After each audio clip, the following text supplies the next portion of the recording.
Hi guys, I just found this video that I think will be interesting to give a reaction with this TikTok video because it involves finance and it involves someone going to prison because of their misconduct.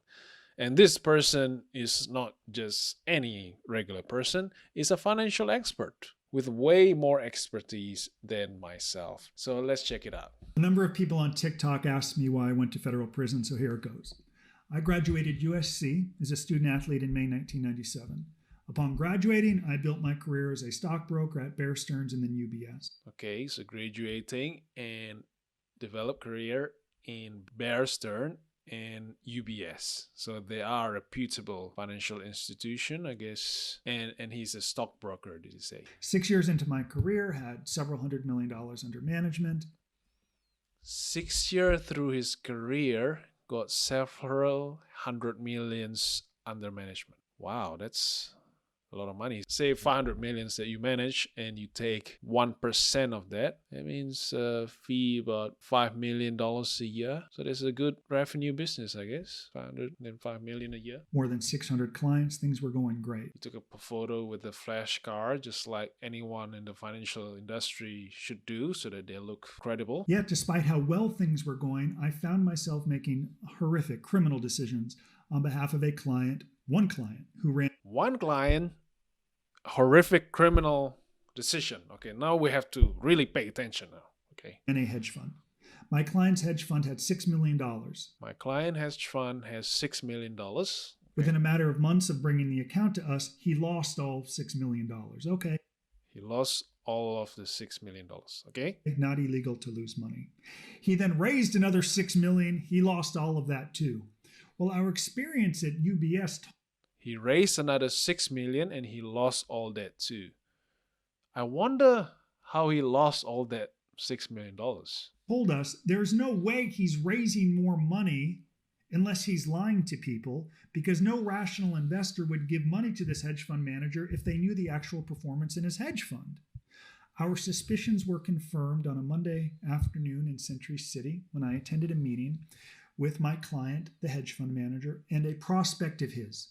This prospect was thinking of giving $5 million to the hedge fund manager, and I was there as the broker, the person who executed the trades at UBS. Oh, so he's the broker who execute the trade at UBS, and he's kind of the middle guy with this hedge fund manager, and there's another prospect, another new client that is willing to give this bad hedge fund manager another $5 million.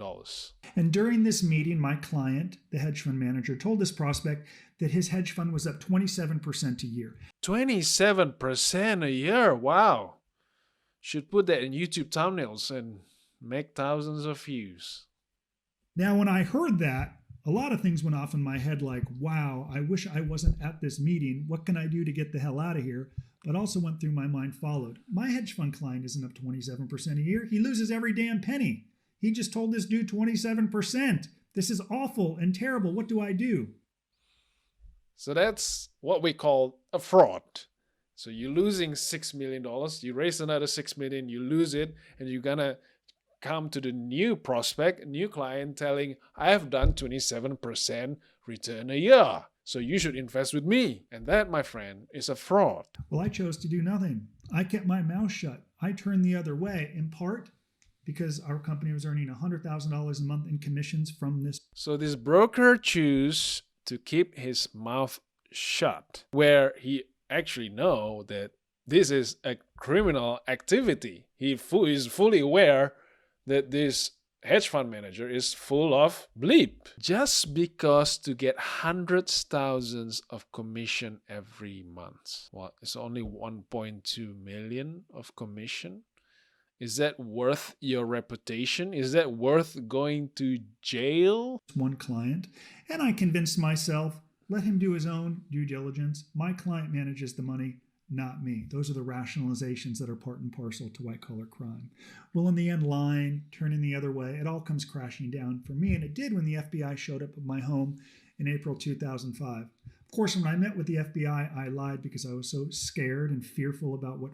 So you met with FBI and you lied. It's so different from what the movies say, like, oh, plead the fifth or whatever. I'm not aware of the US law or whatever, but or just call the lawyer and So it's truly a white collar crime. So this happened in 2005, 17 years ago. Federal prison would be like. I lied. And in the end, I chose to, after 3 miserable years of my own making, I chose to plead guilty to one count of conspiracy to commit fraud. And at my sentencing hearing, Judge Wilson told me, I am tired of salesmen turning the other way for commissions. You knew that it was wrong. Most don't get caught. You did. I'm making an example out of you and sending you to prison. And he was right. My dumbass deserved to go to jail. So wait, what did the judge say? I heard the word sales. And at my sentencing hearing, Judge Wilson told me, I am tired of salesmen turning the other way for commissions. You knew that it was wrong. Most don't get caught. You did. I'm making an example out of you and sending you to prison. And he was right. My dumbass deserved to go to jail. So This is not what I've said. So the judge said that the stockbroker is in some way quite biased because they receive commission when there's a trade going on, regardless the outcome of the investment return of this new client, of this hedge fund manager, the stockbroker will keep his commission and just carry on with their business. But if he's fully aware that this hedge fund manager is not doing the 27%, is actually doing negative 99.9% of his hedge fund, then this salesman is just wanting the commission. I'm not saying all of the stockbrokers are bad, but I'm just saying if you make it easy for a person to commit crime and actually making a good commission out of it, he's talking about millions of dollars a year, people will do it if they don't get caught. Couple of thoughts. We all face pressures in life.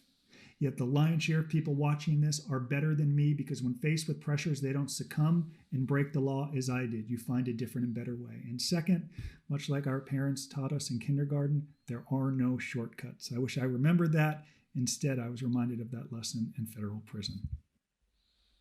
Well done for this man to show the world his mistakes and admit his mistake, his disgusting mistake, so that we can learn from it. And just because right now, maybe you watching here has not reached the level that he's at, managing hundreds of millions of dollars and receiving $5 million of revenue every year minimum, that shouldn't stop you from investing in yourself and developing yourself.